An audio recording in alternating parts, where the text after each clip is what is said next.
Hi everyone, this is Mahima here again. First and foremost, I would really like to thank everyone from the bottom of my heart for appreciating my previous video, which was about loving yourself.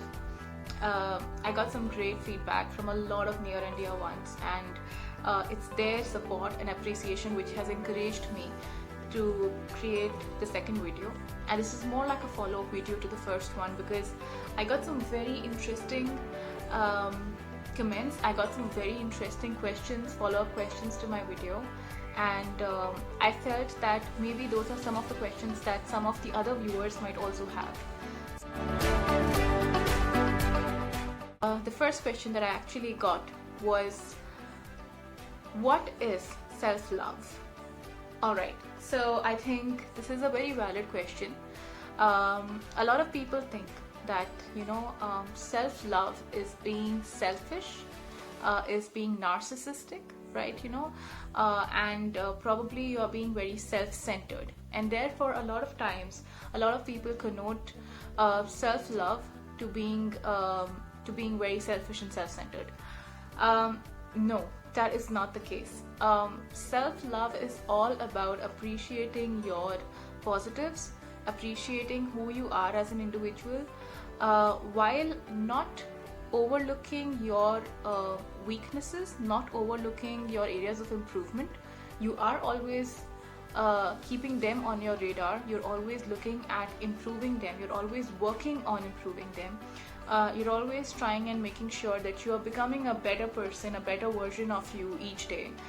But you're not being hard on yourself. You're not being so self-critical that you forget that the negatives are not the only thing that make you who you are. There are a lot of positives about you as well, which make you who you are, a wonderful human being.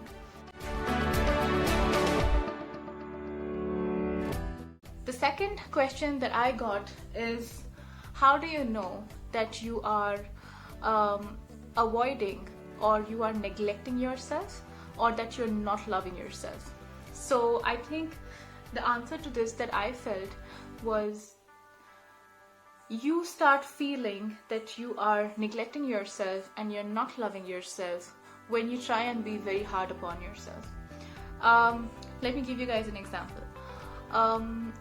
Every time you're doing something, any activity, especially if you're taking a really big step towards something, every time you're doing something very important in your life, there's always a voice in your mind that's having a conversation with you consistently. For example, maybe the first time I am appearing for an interview, let's say, and I'm having this nervousness within me. I'm having those anxieties about, oh my god, how am I going to do? How am I going to perform? I hope I'm able to do well. And there's a little voice inside me which is saying, relax, calm down, take a deep breath, you'll be fine, you'll be good, you'll be great, just have that confidence in yourself, you'll be well, you've prepared for it, so don't worry, just go in and give it your best shot.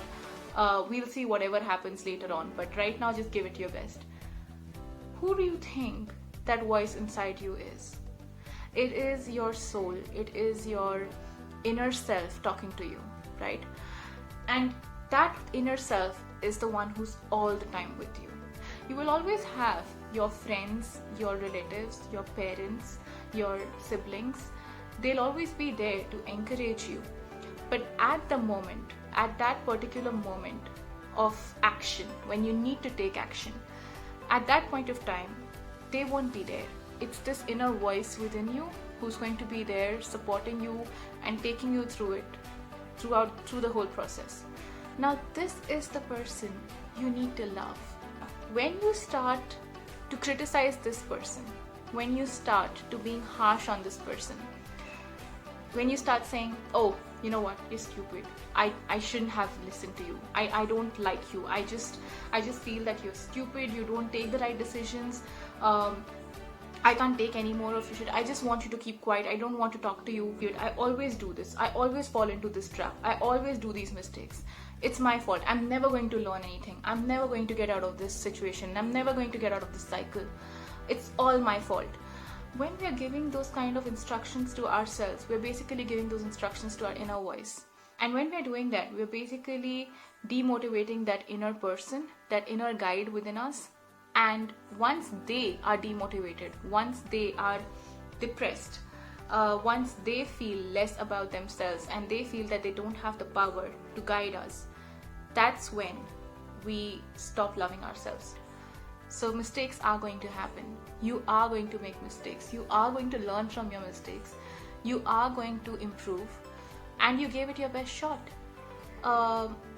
That's fine, right? Telling yourself, instead of telling yourself that, if you're going to keep criticizing yourself for what you've done, for how you've behaved, you will start hating yourself, detesting yourself. The next question that I got was, how do you show yourself love when you don't see much to appreciate within yourselves, when you feel that there's nothing worth loving about yourself? It's a very deep question, and I think whoever wants to know the answer for this are people who genuinely need motivation. Maybe you're not able to see your positives today, and that's probably because you've heard or you've experienced a lot of trauma in your childhood or in your recent past. Maybe you've heard a lot of comparisons being made between you and some other people by others around you. Maybe you have been too self-critical about the mistakes you've done in your life, and you are overlooking the smallest of things that you do on an everyday basis that is worth loving. So for you, a few of my suggestions that probably even I like to do, or what I'm trying to practice at present, is firstly, as soon as you wake up in the morning, just take 5 minutes of your time and jot down in a diary 5 things that you're really grateful for in your life or in the day. The second activity that you need to do is think about yourself. I know this can sound a bit cheesy, but try it out. It may work for you. Think about yourself to be a person, the inner self to be a different person, and write yourself a love letter. Write yourself a love letter as though you would write, to your lover, to someone that you dearly hold great regard for. Try and see what comes out. Try and see what kind of words you utilize to write a love letter to yourself. Thirdly, if you are so confused about what are the things that you should love about yourself, ask people around you. There is no harm in asking people around you, hey, what do you really like about me? What do you think are the qualities that you really appreciate about me, and you think those things that I should never change about myself? One thing that I like to do, and you guys must have already noticed it, you see a lot of pictures behind me, right? You see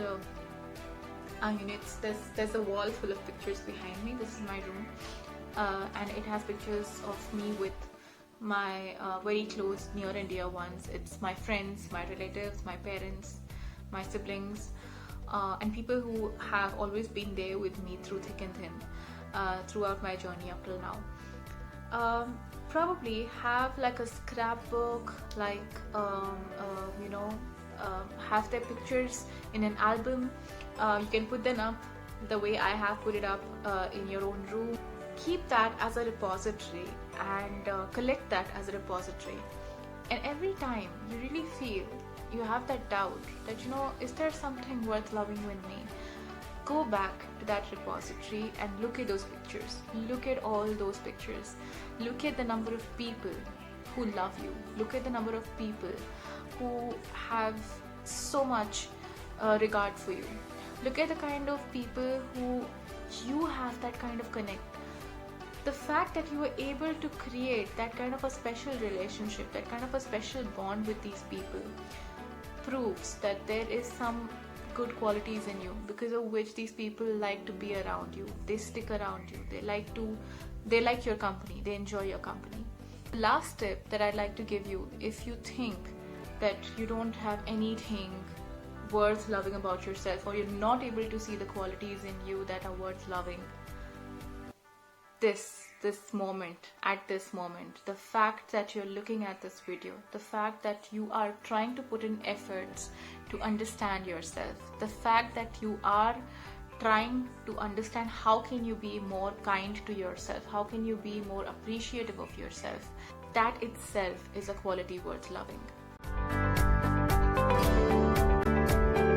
So keep loving yourself, keep appreciating yourself. Identify those areas which require improvement. I'm not saying become so self-centered or become so overconfident about yourself that you start even neglecting areas where you feel that you need to improve, or you stop taking feedback from others which actually genuinely might be beneficial for your overall development. But once you have identified the area that needs to be improved, once you've identified the mistake that you've made, stop beating yourself up for it. Accept it, that yes, you've made that mistake, acknowledge it, start working to improving upon yourself, and move on. And always make sure that you're keeping your loved ones around you, you're keeping them close, you're prioritizing those people whom you love and whom you get that strength from, because your inner self does not only require your own love, but it requires the love of people around you as well. So try and keep all the positive people around you and close to you, and try and get rid of all the negativity and toxic relationships around you to be healthy and to be mentally positive. That's all. Thank you.